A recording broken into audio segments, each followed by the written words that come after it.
তোফাজ্জলের বাড়ি বরগুনা জেলার পাথরঘাটা উপজেলার কাঁঠালতলী ইউনিয়নে। বরিশাল বিএম কলেজ থেকে হিসাব বিজ্ঞানে মাস্টার্স করলেও মানসিক সমস্যার কারণে কোনো কাজকর্ম করছিলেন না। দুই ভাই আর বাবা মা মিলে তোফাজ্জলদের সুখী পরিবার। 8 বছর আগে সড়ক দুর্ঘটনায় তোফাজ্জলের বাবা মারা যান। তার 3 বছর পর মারা যান তার মা। ওর মা মারা যাওয়ার পর থেকে ওর আচরণের সমস্যা দেখা দেয়। তখন তার বড় ভাই পুলিশের এসআই নাসির হোসেন তোফাজ্জলকে দেখে শুনে রাখতেন, মানসিক রোগের চিকিৎসা করাতেন। সেই ভাইও গত বছর রোজায় ক্যান্সারে আক্রান্ত হয়ে মারা যান। এরপর থেকেই ওকে দেখার কেউ নাই। যতটুকু খেয়াল রাখা যায় তার মামারাই রাখতেন।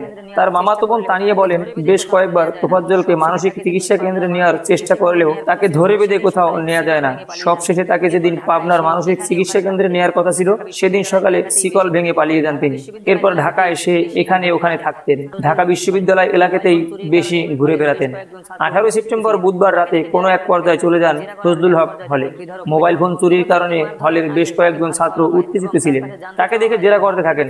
জেরা করার এক পর্যায়ে তাকে বেধড়ক পেটানো হয়। তোফাজ্জলকে মারধরের আগে তাকে ভাত খাওয়ানো হয় এবং তার কাছে জানতে চাওয়া হয় ভাত খেতে তার কেমন লাগছে। ভাত খাওয়ানোর আগে পরে তোফাজ্জলকে নির্মম নির্যাতন করা হয়। তোফাজ্জলকে ধরে মারধর করা হচ্ছে জানতে পেরে তার মামাতো বোন আসমা আক্তার তানিয়া বিশ্ববিদ্যালয়ের কোনো এক ছাত্রের নাম্বারে ফোন দিয়ে তাকে ছেড়ে দেওয়ার জন্য অনুরোধ করছিলেন এবং সে যে মানসিক ভারসাম্যহীন তা তাদের বলেছিলেন। তবে তারা শোনেননি তার কথা। তার অভিযোগ, এরপর তাকে আরো বেশি করে মারা হয়। মনের খায়েশ মিটিয়ে মারার পর মধ্যরাতে যখন তাকে মেডিকেলে নেওয়া হয়, ততক্ষণে তার মৃত্যু হয়েছে। তার শরীরে ছিল মারধরের অসংখ্য আঘাতের চিহ্ন। হত্যার অভিযোগে দায়ের করা মামলায় বিশ্ববিদ্যালয়ের 6 শিক্ষার্থীকে গ্রেপ্তার করা হয় এবং তারা স্বীকারোক্তিমূলক জবানবন্দি দেয়। গ্রেপ্তারকৃত 6 জনের মধ্যে জালাল মিয়া 2018-19 শিক্ষাবর্ষের পদার্থবিজ্ঞান বিভাগের শিক্ষার্থী ও হল ছাত্রলীগের সাবেক উপবিজ্ঞান ও প্রযুক্তি বিষয়ক সম্পাদক।